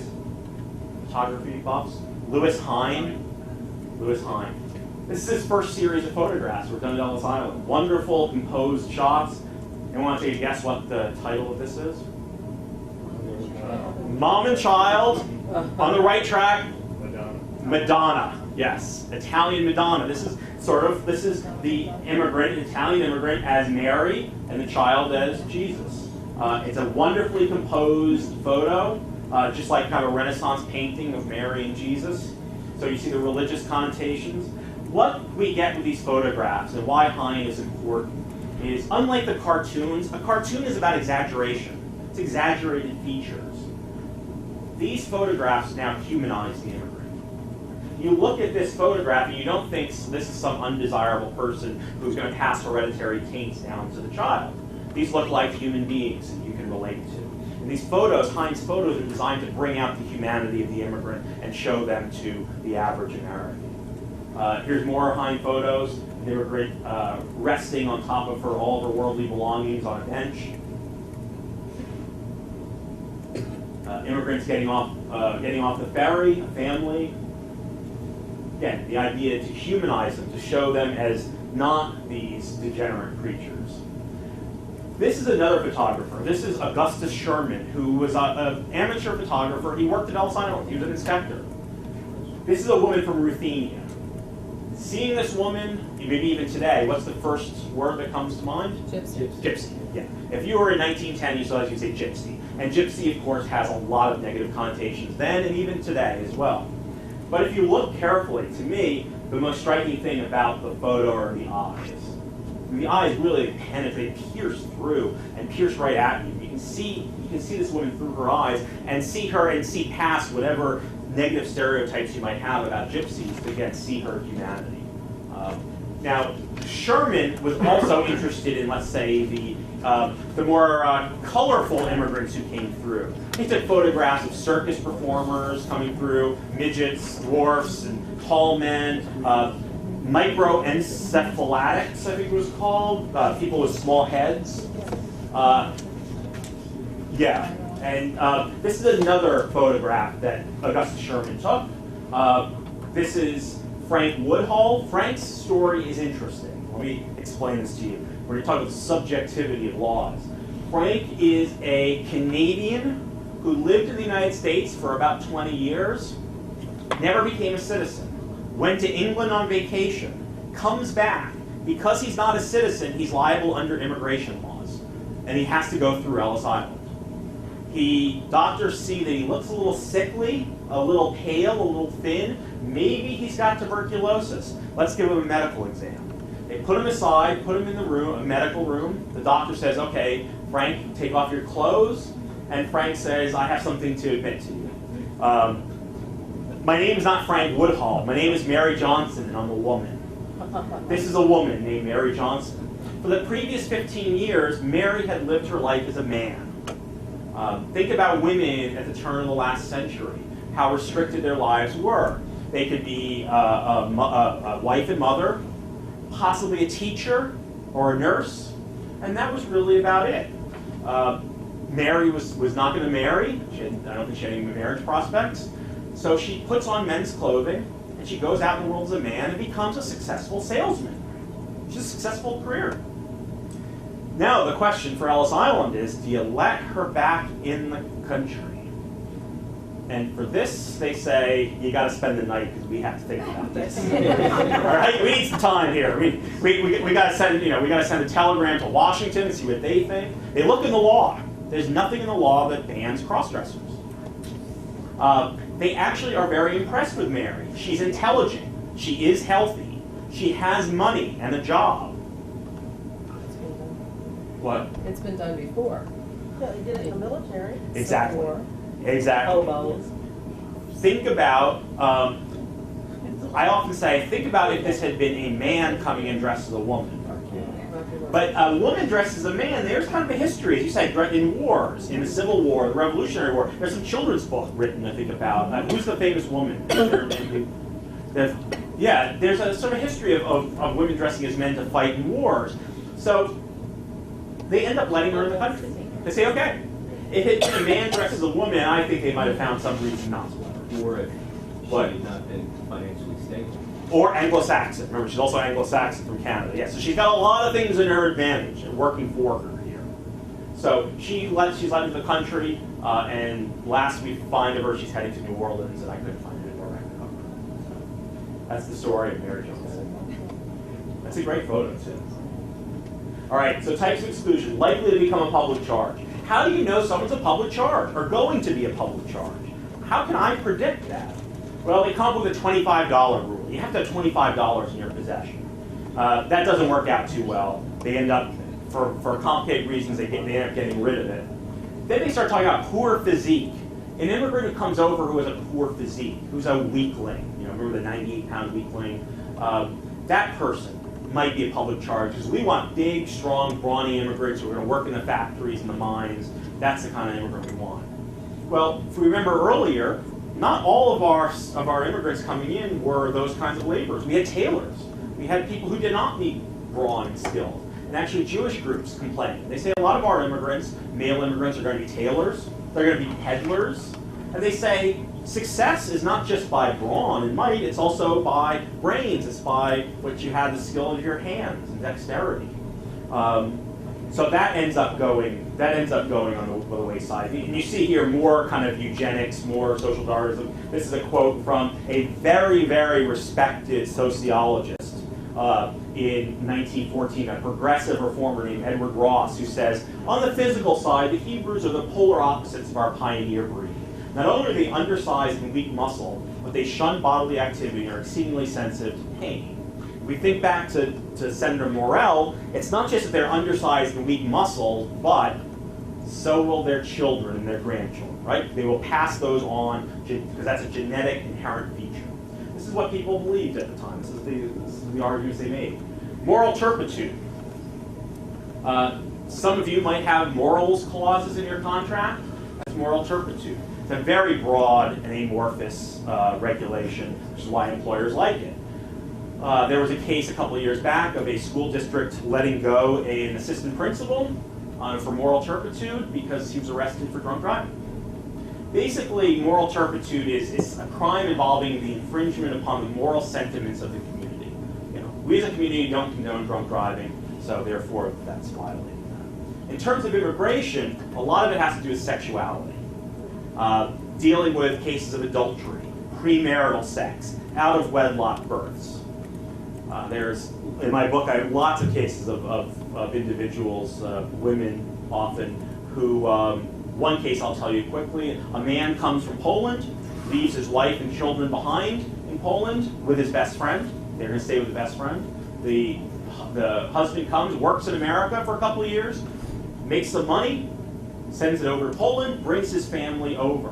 When the wife and children get to Ellis Island, the wife is pregnant. He has not been back to Poland in a couple of years. As it turns out, the best friend has impregnated the wife. Now we have a conundrum. This is a case of moral turpitude. This is a woman who has committed adultery. So the man is called. The man lives somewhere out here in the Midwest. He has to go to Ellis Island, and the officials say, well, what are you going to do? To the man's credit, he said, I will take my wife and children, and we'll raise the unborn child as my own. And immigration officials say, that's fine. Let her in. He could have very well said, I will take my children, and my wife can go back to Poland. And they probably would have sent her back with them, frankly. But he did not. Lots of cases like this. A young man and a young woman, unmarried, coming over together. Officials will often ask probing questions, like, did you have sex on the boat? They would ask very personal questions. If it was deemed that these two were a couple, they could not leave Ellis Island unless they got married. There are hundreds and hundreds of shotgun marriages arranged by Uncle Sam at Ellis Island. Women could not leave Ellis Island by themselves. If you were a single woman coming over, you just couldn't come to Ellis Island and say, all right, I'm here, New York. No. You had to be escorted off the island by a male relative, husband, father, brother, uncle, or under the custody of an immigrant aid society. Why? It was believed that women being the weaker sex, if they were let go into the city, they would be taken advantage of and end up being entrapped in lives of prostitution. It would be the assumption that they are prostitutes. Or that they could be, yep. They were always on the lookout for prostitutes. They used, using ethnic stereotyping, what group of women from what country did they especially think were prone to be prostitutes? French, yes. French women coming over in first and second class often got a very careful going over. How did they know someone was a prostitute? I mean, they didn't write down profession, prostitute. What ended up happening is that there were a lot of poison pen letters that arrived at Ellis Island. So things like, there is a woman who will be arriving on this ship sometime in mid-April. Her name is so-and-so. She is a prostitute. Please be on the lookout for her and make sure she does not enter the country. Or let's say husband abandons wife, comes to, or leaves with another woman. Wife writes a letter saying, my husband will be arriving with his mistress. These things appear. One of my favorite stories, it's not always women who are entrapped in these, it's men too. And my favorite case is a case of a woman. Her name, the family name is Rosen. Her name is Sarah, his name is Julius. Husband, wife, married in Russia. They have about 3 or 4 kids. They come to America. After a couple of years, Julius abandons the family. He moves to London, marries another woman. He does not get divorced from Sarah. He is a bigamist. So, fine. Sarah appears to have done very well for herself. She's raised children. She owns a building and has a store, I think a stationery store in there, or a candy store. Meanwhile, Julius's second wife dies. He comes to the United States, and he starts pestering Sarah and the kids. What, you abandoned us, and then you come back? It sort of looks like he's after her money. So what does she do? She's got her first wife who abandoned her, comes back. She writes a letter to Ellis Island saying, hey, my husband abandoned me and the kids, married another woman, he's a bigamist, he's in this country illegally as a bigamist. Please deport him. No, by the way, this is the address where he's staying. Smart woman. So what do? They arrest him, take him to Ellis Island, there's a hearing, and he says, oh, we weren't really married, we were too young, I was forced into the marriage, and anyway, that marriage of that young is not recognized in Russia. So the immigration inspector, who's Augustus Sherman, the guy who took the photographs, says, well, if you were married, then you're a bigamist. If you weren't married, then you're a fornicator. You've had kids out of wedlock. Either way, we're sending you back. They sent him back to England. For years he tried to get in. The government would not allow him back. That's the kind of stuff that was going on here at Ellis Island. The last category I want to talk about were called, in the language of the time, mental defectives. This is the idiots, imbeciles. What we're talking about here is intelligence testing. The terms idiot and imbecile had specific medical definitions. The belief was that you could measure intelligence, and we know today that intelligence testing is controversial. It was controversial then. But intelligence testing is brought over from France, and the first major use of intelligence testing in the United States is at Ellis Island. The second major use is by the Army. They didn't use numbers to measure intelligence, they used a mental age. So a 12-year-old, a mental age of 12 was considered normal. Idiots were those with a mental age, I believe, of between 2 and 5 years of age. So I think we could safely say someone with severe mental deficiencies. Imbeciles were those with a mental age of between 5 and 8 years. And then they had those from the age of 8 to 12. They were sometimes called feeble-minded, borderline feeble-minded, but they needed a new term for this. So an American psychologist named Henry Goddard creates a completely new word, which I'm sure your students use every single day on the playgrounds and in the gym. And that word is moron. The word moron did not exist prior to 1910. It was used to denote those who were deemed borderline feeble-minded. Now we get into the idea of eugenics, right? If you believe someone has low intelligence, at this time you also believe that that intelligence is hereditary. So their kids will have low intelligence. And it will lower the entire intelligence of the country when they start interbreeding. So we have to keep out those people of low intelligence. Now, how do they do that? Well, to their credit, these doctors, I will say this, that they understood the cultural aspects, the cultural problems of intelligence testing. You were testing people who often were not educated, don't speak English. So what you needed to do was often do nonverbal testing. So this is a test created at Ellis Island by a doctor named Henry Knox. It's called the Knox Cube Imitation Test. An immigrant would sit down at a table with the doctor and an interpreter, 4 blocks between them. The doctor holds a small block in his hand. He then touches in order with the small block, 1, 2, 3, 4. Hands the block to the immigrant and asks him through the interpreter to repeat, to imitate. The immigrant has to do the same, 1, 2, 3, 4. If that's okay, they move on to the next step. So the doctor will then go 1, 2, 3, 4, and then back 1. Each step gets a little more complicated. Each step has a mental age attached to itself. Until we get to the final one. I always hate doing this because I always screw it up and then people call me a moron. So 1, 2, 3, 4, 5, 6. So the complicated one. If you can do all of them, you are deemed of having normal intelligence. There are many other tests too. Jigsaw puzzles, for instance, that were given. And when we talk about Ellis Island and the Red Scare, we have to talk about this person, Emma Goldman. I love the mugshot. This captures Emma Goldman perfectly. She was the most dangerous person in America in the late 1800s, early 1900s. America's most famous anarchist. She's always getting into trouble. She gets into trouble World War I. Remember that we have the Espionage Act, the Sedition Act. She gets in trouble for opposing the war. She's put in jail. And then, through a very complicated legal maneuvering, she is ordered deported in 1919. She's born in Russia, is married to an American citizen years earlier, but then divorces him. That gave her some kind of citizenship, but the government revokes the citizenship in a fairly questionable legal maneuver.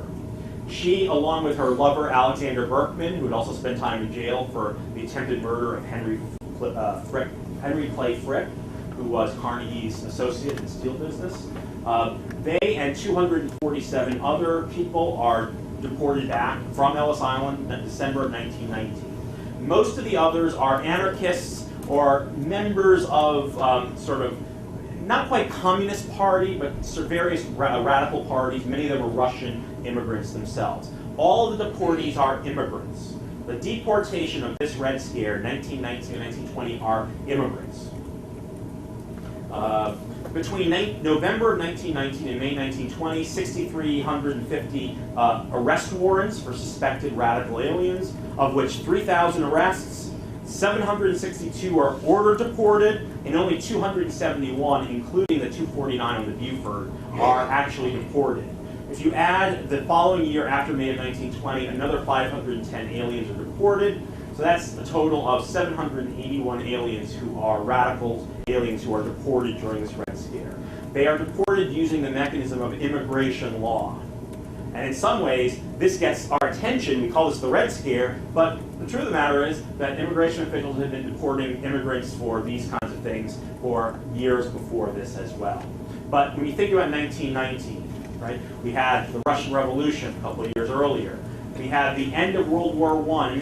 The period after World War I is hugely disruptive in the United States. Think about it. The fears of the Russian Revolution. You had, after World War I, you had communist revolutions in Bavaria and Germany. It was believed that revolution was on the march. You had, in February of 1919, the city of Seattle was shut down for 5 days. All workers have 5 days shut down of strike. Shuts the entire city down. There are strikes all around the country. Boston, we have the Boston police strike. When police go on strike, and the crime and the rioting that goes on. What else is destabilizing the country in 1918, 1919? Influenza. Worldwide, anywhere from 20 to 40 million people were killed. In the United States, I want to say the number is about 600,000 people are killed from the flu.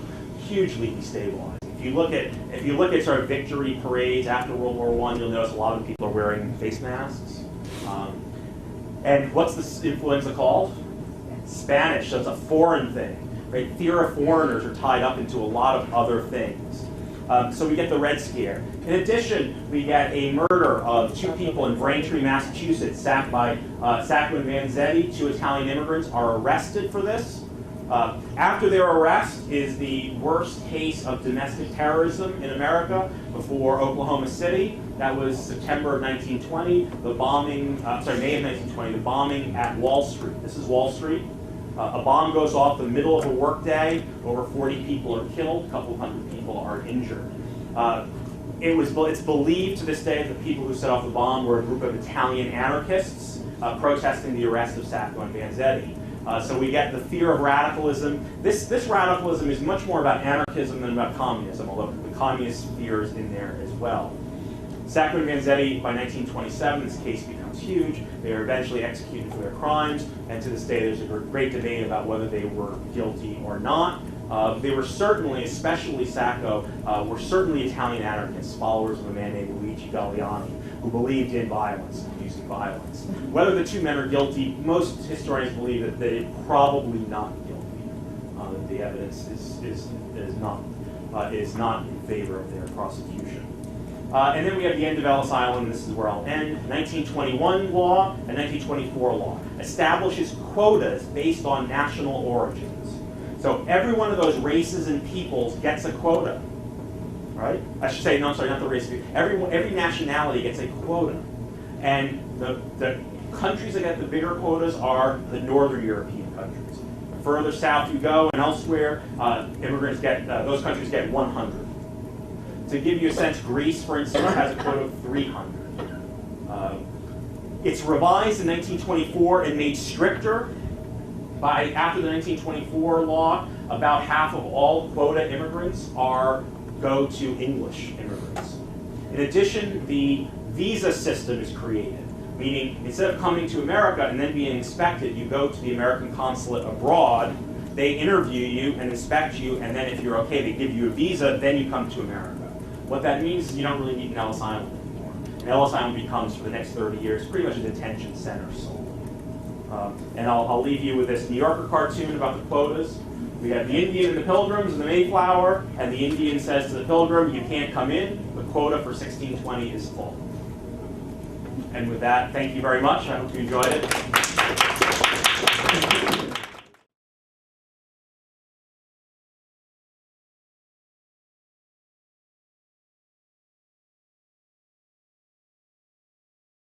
Right, exactly. So they ask you your profession, and you say, and there's a category of exclusion called professional beggar. And I always wonder, like, what do you do? They say, what do you do for a living? Oh, I'm a professional beggar. Like, who admits that? Who's going to say, write that down? I don't actually know. That's probably, it's a category of exclusion that comes up. But yeah, it's one of the goofier of categories. And as you see, only a couple of them are actually caught, 9 of them. But it's interesting, okay, who are the professional beggars? What race or ethnicity are Mexicans are Mexicans, yeah. So this is telling us something, that somehow this might have something to do with what's going on the border. This might be somewhat site-specific to down there and the way that Mexican immigrants are seen all the time. That might be a hint of what that is. So yeah, so we've looked at a number of some data, some information, and I think we've been able to kind of give, I've been able to hopefully give you at least a snapshot of immigration. Now let's look at some more specific issues in our now probably 15 and a half minutes. Just give it a second to pop up. Is there a light dimmer?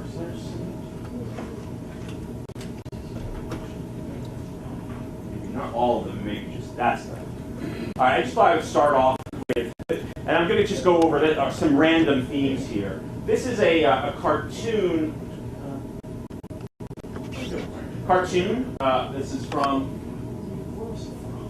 It's from Wish. Okay, The Wasp. I'm sorry, 1883, and it is the year after the Chinese Exclusion Act, which came in 1882.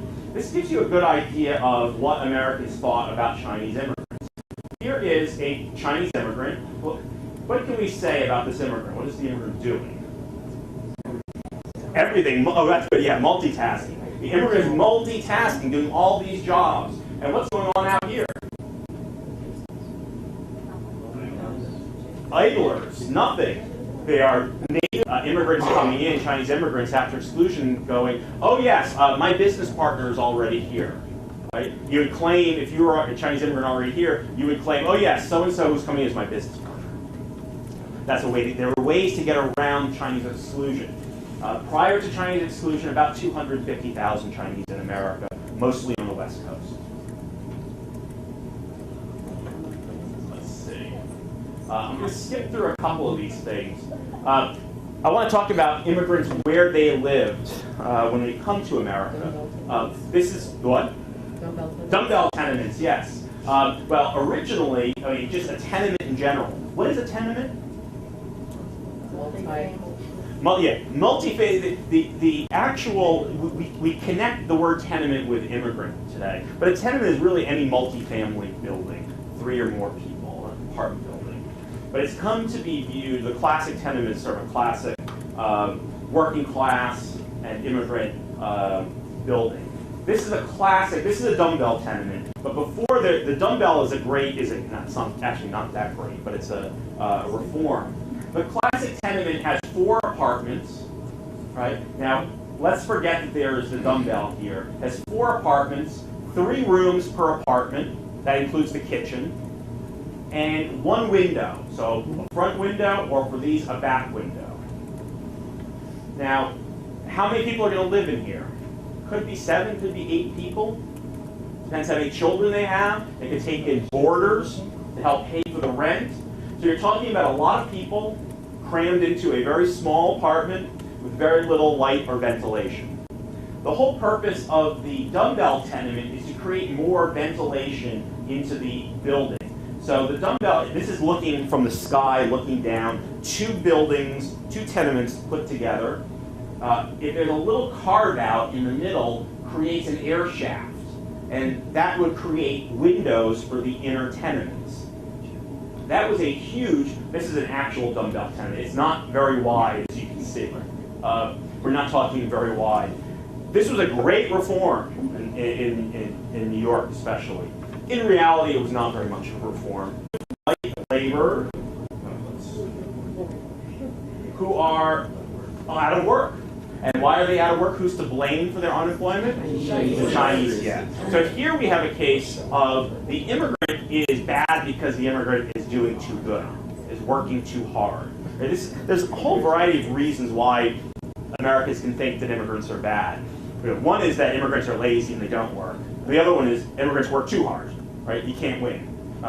So this is the immigrant who's working too hard, doing too much, and also implicitly here, what else?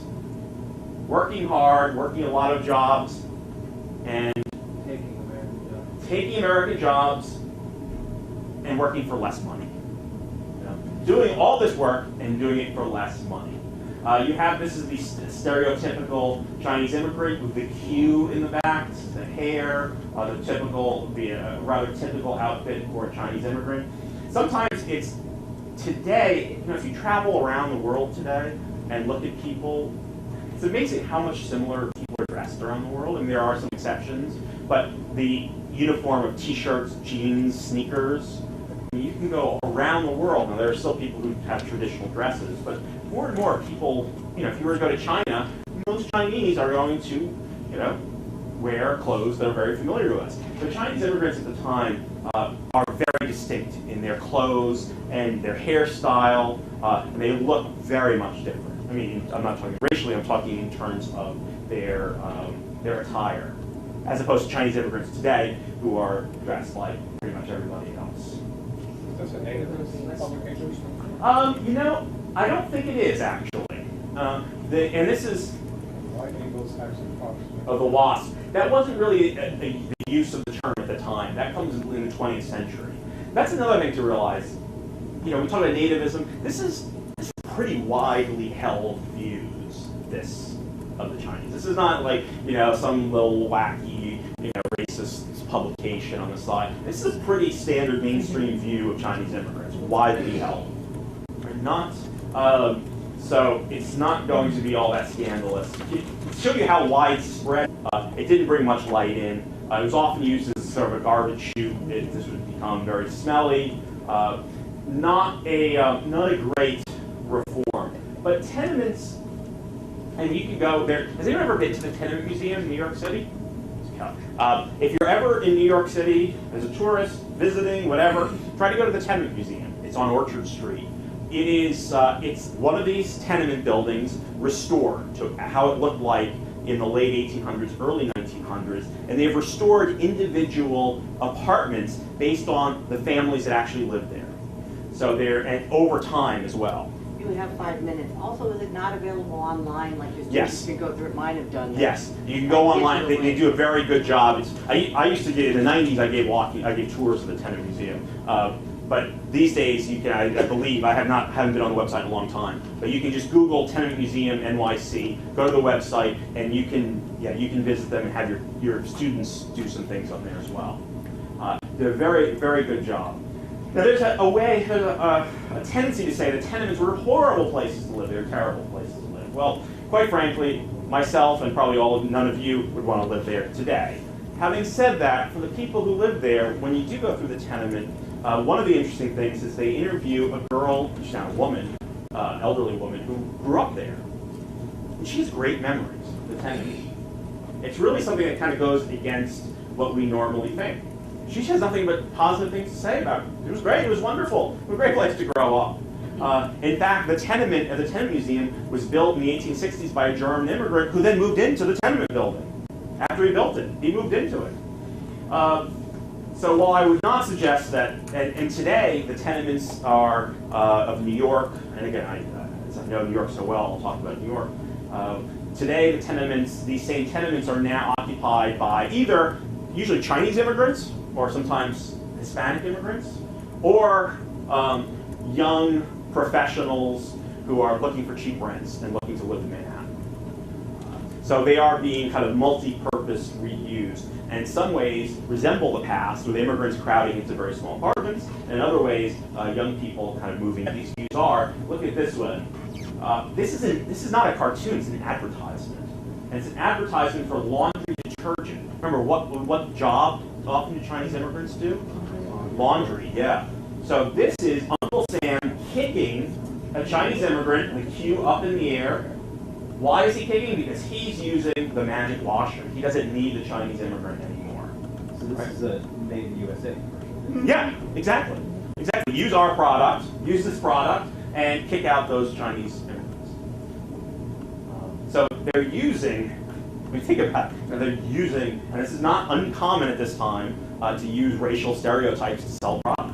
What's the bill he's holding up there? The paper? I think it's the Chinese Exclusion Act.